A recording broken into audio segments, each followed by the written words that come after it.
साथियों नमस्कार, स्वागत है एक बार आपका फिर से हमारे YouTube चैनल पर। आज हम लोग दोस्तों एक टॉपिक लेके आए हैं और आज से हम लोग ये सीरीज स्टार्ट कर रहे हैं जिसके अंदर हम लोग डेली बेसिस पे मेजरली आपके लिए एक न्यूज़पेपर कवर करने वाले हैं, द हिंदू के अंदर जितनी भी यूपीएससी से रिलेटेड न्यूज़ हैं या यूपी पीएससी से रिलेटेड हो या बिहार से हो या किसी भी स्टेट पीसीएस से रिलेटेड हो और यूपीएससी से जो जो भी संबंधित जो भी न्यूज़ रहेंगी उनको हम लोग यहाँ पे डिटेल में एनालिसिस करेंगे। डेली का आपके साथ ये सेशन रहेगा।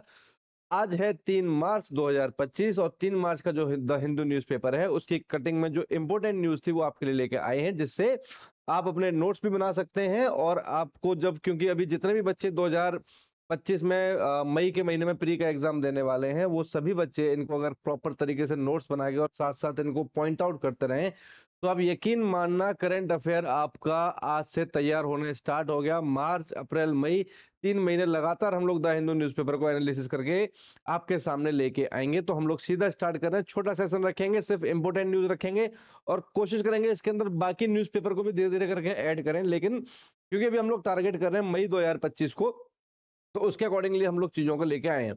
तो क्योंकि आजकल माफ कीजिएगा, आजकल हो क्या रहा है कि हम लोग भी इस पे बहुत सारी वीडियो बना चुके हैं, काफी वीडियो इस पे डेली कंटेंट इतना मिल रहा है इंटरनेशनल रिलेशन में, अमेरिका की तरफ से, जेलेस्की यूक्रेन की तरफ से, रशिया की तरफ से, यूरोपियन यूनियन की तरफ से, इंडिया पाकिस्तान की तरफ से, जिसकी कोई कमी नहीं है, कंटेंट इतना हो चुका है। करेक्ट है। तो उसी चक्कर में सारे के सारे न्यूज़पेपर भी अभी इंटरनेशनल रिलेशन से ही ज्यादा भरकर आ रहे हैं, लेकिन फिर भी जो इंपॉर्टेंट चीजें हम लोग उसके ऊपर चर्चा करने वाले हैं। सबसे पहले जो हमारे सामने एक न्यूज आ रही है वो ये है कि UK other nation will work on Ukraine deal. ये स्टारमर है जो यूके के ब्रिटेन के, द ग्रेट ब्रिटेन के प्राइम मिनिस्टर हैं। इन्होंने, जैसे ही मैंने एक अभी रिसेंटली एक वीडियो इसके ऊपर हमने पोस्ट भी की थी कि जैसे ही जेलेस्की और ट्रंप की व्हाइट हाउस के अंदर बहस छिड़ी और बहस के बाद डोनाल्ड ट्रंप के प्रशासन ने यूक्रेन के मौजूदा राष्ट्रपति जेलेस्की को वहां से भगा दिया। वहां पर उनका लंच का प्रपोजल था जो नहीं पूरा कराया, बिना लंच के उनको जब वहां से भगा दिया, तो मौके का फायदा उठाने वाले दो ग्रुप थे। एक ग्रुप था रशिया, दूसरा ग्रुप था यूरोप। क्योंकि रशिया जो है वो खतरा अमेरिका के लिए इतना बड़ा नहीं है जितना बड़ा खतरा वो यूरोपियन यूनियन के लिए है। ये सबको पता है कि रशिया और यूरोप के बीच में सिर्फ एक ही बफर स्टेट खड़ा हुआ है, दैट इज यूक्रेन। और अगर रशिया ने यूक्रेन को कब्जा कर लिया तो उसके बाद रशिया की बाउंड्री सीधा यूरोप के साथ शेयर होना स्टार्ट हो जाएगी। इसलिए यूरोपियन यूनियन के साथ सबसे बड़ी जो सरदर्दी है वो है रशिया। और वो किसी भी मामले में ये नहीं चाहते कि ये बैटल खत्म हो या इस बैटल का नतीजा वो हो जो आज की प्रेजेंट डेट में चल रहा है। वो चाह रहे हैं बैटल चलता रहे, अमेरिका इसमें इन्वॉल्व हो और पीस ट्रीटी कराई जाए, लेकिन उस पीस ट्रीटी में जो एरिया रशिया का था उसके पास उतना ही रहे और जो उसने यूक्रेन का एरिया कब्जा किया है, यूक्रेन का एरिया उसको वापस दिया जाए। ऐसी कोशिश यूरोपियन यूनियन के कंट्रीज कर रहे हैं, लेकिन रशिया इस बात को मानने को तैयार किसी भी सूरत में नहीं हो रहा। तो यहां पर जैसे ही दोनों देशों के बीच में, यूक्रेन और अमेरिका के बीच में बहस होती है, बहस के तुरंत बाद जो यूक्रेन के राष्ट्रपति हैं जेलेस्की, एक कॉमेडियन राष्ट्रपति हैं जेलेस्की, वो इमीडिएट वहां से सीधा जाते हैं ब्रिटेन, ब्रिटेन के प्राइम मिनिस्टर से मुलाकात करते हैं और उनके साथ साथ फ्रांस, पोलैंड जैसे जो देश हैं, वो सभी देश के जो अध्यक्ष हैं, जो वहां के चांसलर हैं, वो सभी लोग आके जेलेस्की के साथ मुलाकात करते हैं और बोलते हैं कि हम लोग अपने ब्याह पे एक बार आपका जो मैटर है वापस से हम लोग यूएस के सामने लेके जाएंगे और वापस से यूएस को इस कन्वर्सेशन के अंदर हम लोग इन्वॉल्व करेंगे।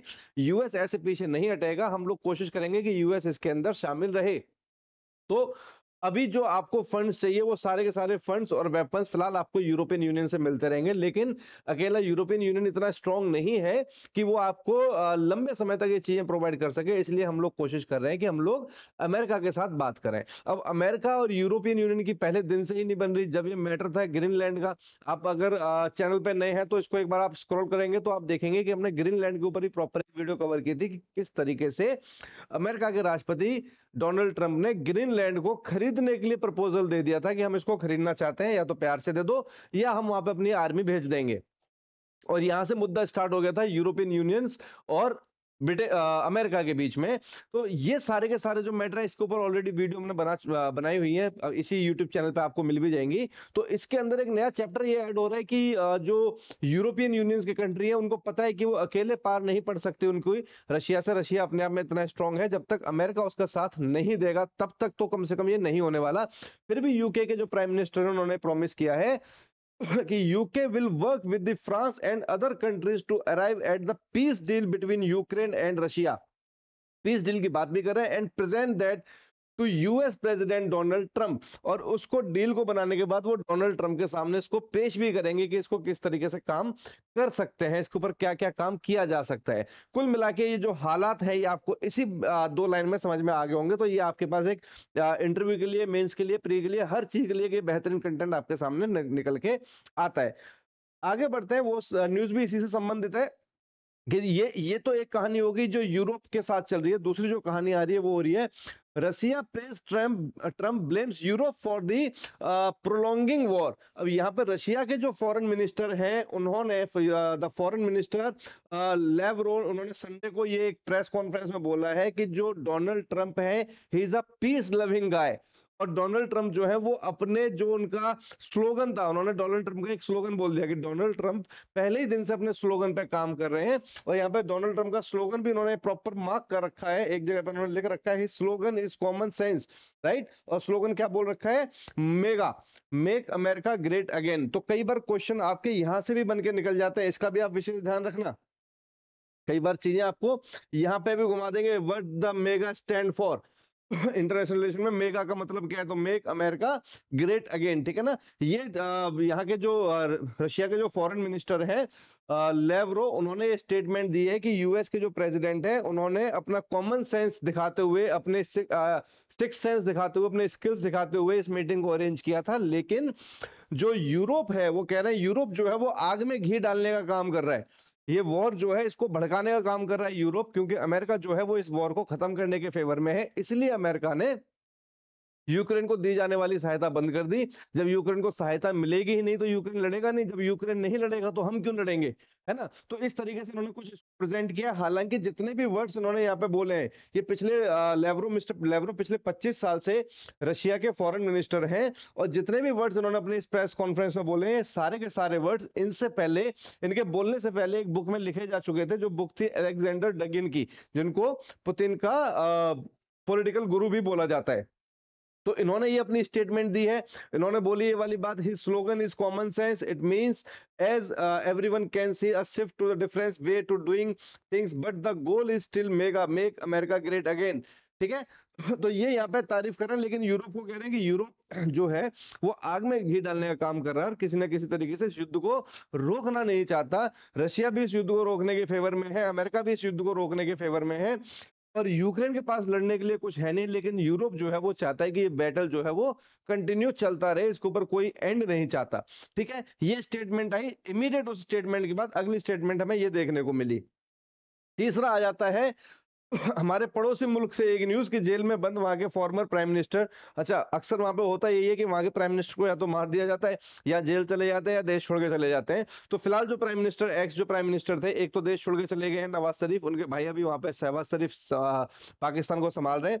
और उनसे पहले वाले जो थे इमरान खान, वो फिलहाल जेल के अंदर है, तो जिंदा है पर जेल के अंदर है। वो जेल से अपनी एक स्टेटमेंट जारी कर रहे हैं, और वो ट्रंप को ये बात बोल रहे हैं, Pakistan jailed former Prime Minister Imran Khan has appealed to the international community, particularly US, to reaffirm its commitment to democracy. देखो, पाकिस्तान को डेमोक्रेसी याद आ रही है। कमाल की बात है कि पाकिस्तान, जिसको डेमोक्रेसी की शायद स्पेलिंग भी ठीक से ना आती हो, वो पाकिस्तान के एक्स प्राइम मिनिस्टर अब डेमोक्रेसी की बात कर रहे हैं। जब वो घोटाले कर रहे थे, जब वो देश को अपने मन मर्जी तरीके से और आतंकवाद के कहने से चला रहे थे, तब उनको डेमोक्रेसी नजर नहीं आई थी। लेकिन जेल में बैठ के डेमोक्रेसी नजर आ रही है। वो पाकिस्तान को कह रहे हैं कि we are a democratic country, और हमारे देश के अंदर अभी डेमोक्रेसी जो है वो खतरे में है। इसलिए पाकिस्तान चाहता है कि अमेरिका जो है वो डेमोक्रेसी की रक्षा करते हुए हमारे देश के इंटरनल पॉलिटिक्स के अंदर इंटरफेयर करे, और चीजों को, हालात को थोड़ा सा सामान्य करने की कोशिश करे। ये पाकिस्तान के अपने हालात हैं, ठीक है। चलिए अगला आ जाता है, अगली न्यूज आपकी आ जाती है इजराइल। और वहां पे आप जानते हैं कि बहुत लंबे समय से इजराइल और गाजा के बीच में एक लंबा संघर्ष चल रहा, तो Israel cut off Gaza aid to pressure Hamas. अब देखो गाजा जो है, गाजा जो एक प्लेस है, पट्टी है या जो देश है, वहां पे हमास एक आतंकवादी संगठन है जो काम कर रहा है, जिस चक्कर में इजराइल ने क्या किया, इन्होंने इसके गाजा के जो एड यानी कि जो इनको फाइनेंशियल हेल्प मिलती है दुनिया से, उसको कट करने की कोशिश की, उसको खत्म करने की कोशिश की, और कह रहे हैं कि इसको हम लोग समाप्त करेंगे, क्योंकि गाजा को जो हेल्प दी जा रही है एज अ फाइनेंशियल, जो भी उनको एड मिल रहे हैं, जो भी उनको मदद मिल रही है, वो सारी की सारी मदद हमास के पास पहुंच जाती है। वो सारी की सारी मदद जो है वो हमास के पास पहुंच जाती है, और उसको कंट्रोल करने के लिए हमें इसके एड को रोकना पड़ेगा। इस तरीके से उन्होंने, इजराइल ने गाजा के जो फाइनेंशियल एड थे उसको रोक के हमास के ऊपर एक प्रेशर क्रिएट करने की कोशिश की है। चलिए, ये जो न्यूज अभी तक मैंने आपको बताई है, ये आपके प्री एग्जाम के अंदर और मेंस एग्जाम के अंदर आने वाले क्वेश्चंस हैं। इसको न्यूज में देखना, इसको आप पॉइंट आउट करके, क्योंकि बच्चे बहुत ज्यादा कंफ्यूज होते हैं कि किस तरीके से न्यूज़पेपर पढ़ें, किस तरीके से उसमें से अपने नोट्स बनाएं। तो वो प्रॉब्लम आपकी हम लोग यहाँ पे सॉल्व कर रहे हैं डेली बेसिस पे। आपको सेम टाइम पे, जिस टाइम पे आपको आज ये वीडियो मिली है, उसी टाइम पे डेली हम लोग द हिंदू न्यूज़पेपर का एनालिसिस करके इसको पोस्ट करेंगे, और धीरे धीरे कोशिश करेंगे कि इसके अंदर बाकी के न्यूज़पेपर को भी एनालिसिस करके इसके ऊपर वीडियो बनाई जाए। फिलहाल अभी हिंदू से चलेंगे, ठीक है। अब अगली जो न्यूज है वो अपने इंडिया के आंध्र प्रदेश से है, और क्योंकि आप सभी लोग जो हो वो यूपीएससी और स्टेट पीसीएस की जब तैयारी कर रहे हो, तो आपने बनना सबको आईएएस आईपीएस ही है। तो न्यूज ये डायरेक्ट आपको है, ये आप ही की न्यूज है जो आपके लिए मैं लेके आया हूं। बेसिकली इसके अंदर क्या है कि आंध्र प्रदेश ने सस्पेंड किए हैं एक senior IPS officer, DGP rank के सीनियर आईपीएस ऑफिसर हैं, डीजीपी रैंक के। किस बात पर? अनऑथराइज्ड फॉरेन विजिट, ठीक है ना। अब आपको जो यहाँ पे ध्यान देने वाली बात है वो ये है कि क्या क्या एक्ट है। सबसे पहले तो देखें, government of Andhra Pradesh on Sunday suspended a senior IPS officer farmer CID chief PV Sunil Kumar, ठीक है।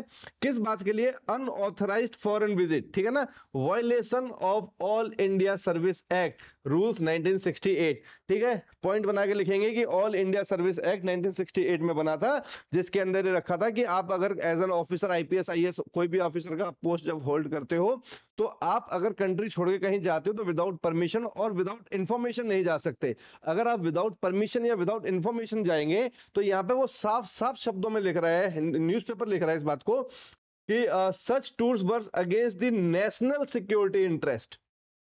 समझ रहे हैं कि अगर आप बिना इंफॉर्मेशन और बिना परमिशन के ऐसे अगर आप बैक टू बैक अपने फॉरेन और अनऑथराइज विजिट करेंगे, तो ये national interest, national security interest के पॉइंट ऑफ व्यू से इसके ऊपर कार्रवाई होगी। कार्रवाई किस एक्ट के अंदर होती है? 1968 एक्ट के अंदर होती है। सेक्शन कौन सा है? सेक्शन 3 सब क्लॉज ए, इसके अंदर ये कार्रवाई होती है जो 1969 से लागू हो गया था, ठीक है ना। तो उनको अभी ऑर्डर दिया है कि आप देश तो छोड़ो, अभी तो आप आंध्र प्रदेश भी छोड़ो, अभी तो आपको विजयवाड़ा की पुलिस लाइन में ही रहना है अगले ऑर्डर आने तक, जब तक आप सस्पेंड हैं। तो अभी ये कहाँ रहेंगे? ये अभी विजयवाड़ा की पुलिस लाइन में बिना किसी परमिशन के यहाँ से हेडक्वार्टर से बाहर नहीं जा सकते। इनके ऊपर इंक्वायरी बिठा दी है।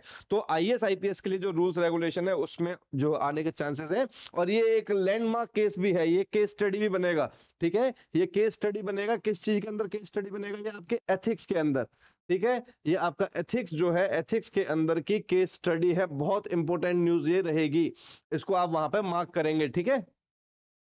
ओके, अगली न्यूज है, हाँ, ये न्यूज आपकी कॉमनवेल्थ है। देखिए, इंडिया ने 2036 में होने वाले ओलंपिक और पैरा ओलंपिक गेम्स के लिए मेजबानी मांगी है, होस्ट करने के लिए परमिशन मांगी है कि इंडिया इसको होस्ट करना चाहता है। और इसके जो अभी प्रेसिडेंट है, किसके?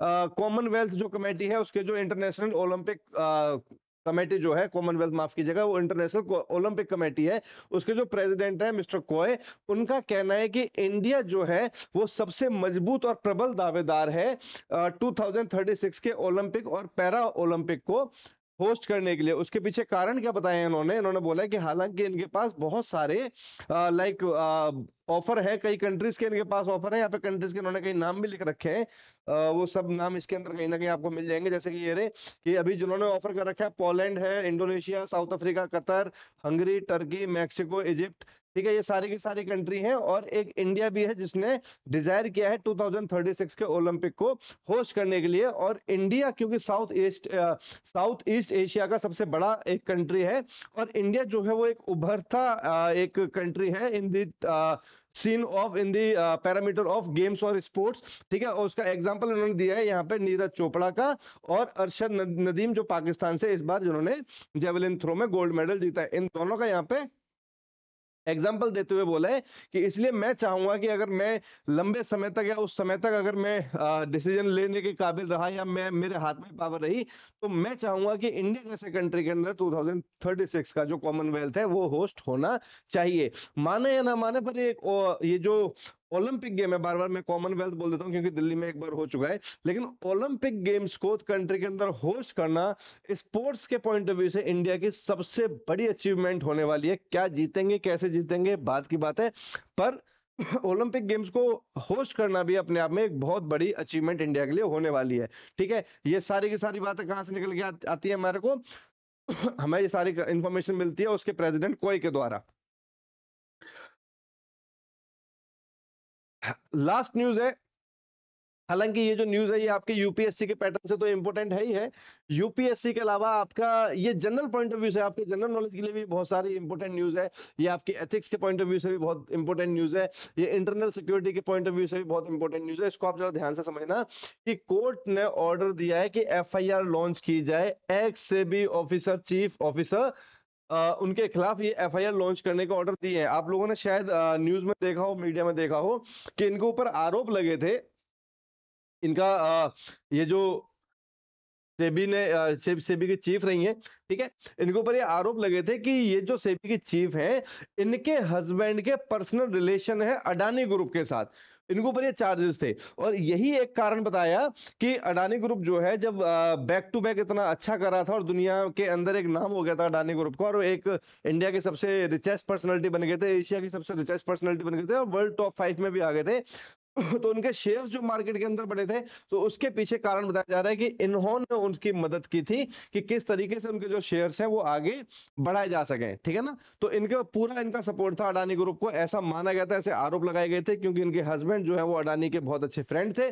तो ये उस समय का केस है, ज्यादा समय नहीं हुआ इसको, हालांकि 4-5 महीने के आसपास हुआ है। विपक्ष ने पार्लियामेंट के अंदर भी इस मुद्दे को उठाया था, रोड के ऊपर भी इस मुद्दे को उठाया था, उसके ऊपर एक रिजल्ट निकलता हुआ नजर आ रहा है कि कोर्ट ने ऑर्डर दिया भैया पहले इसके ऊपर एफआईआर करो एक्स से भी चीफ के ऊपर, बाद में देखेंगे क्या कार्रवाई है, बाद में इसके ऊपर हम लोग जज करेंगे। हालांकि अभी जितने हमारे पास एविडेंस और प्रूफ है उन सब के पॉइंट ऑफ व्यू से जो मेधावीपुरी है, इनका नाम है मेधावीपुरी, ये जो मेधावीपुरी है ये कम से कम एफआईआर लॉन्च करने के लिए तो एलिजिबल है, इतने हमारे पास इनके ऊपर एविडेंसेस है, और वो एफआईआर जो है वो इनके ऊपर लॉन्च कर दी गई है। तो ये जो सारी की सारी खबरें थी ये थी आपकी द हिंदू न्यूज़पेपर की यूपीएससी और स्टेट पीसीएस के पॉइंट ऑफ व्यू से, जो आपके प्री मेंस इंटरव्यू और एथिक्स वगैरह सब टॉपिक को कवर कर रहे हैं। और ये आज 3 मार्च है, 3 मार्च की न्यूज आपके सामने है, अगली तारीख 4 मार्च कल आएगी। कल की जो भी द हिंदू की और जो भी इंपॉर्टेंट न्यूज़पेपर की, चाहे वो इंडियन एक्सप्रेस हो, चाहे वो टाइम्स ऑफ इंडिया हो, कोई भी न्यूज़पेपर हो, उसकी जो भी बेहतरीन, जो आपके पॉइंट ऑफ व्यू से बेहतरीन, मतलब जो आपको यूपीएससी में जो हेल्प करेंगे, वो जो भी न्यूज रहेंगी वो आपके सामने हम लोग कल प्रेजेंट करेंगे। आपको न्यूज कैसी लगी, क्लास कैसी लगी, एक बार कमेंट करके जरूर बताना। चैनल पे नए हैं तो चैनल को सब्सक्राइब जरूर कर दें। थैंक यू सो मच, बहुत बहुत धन्यवाद।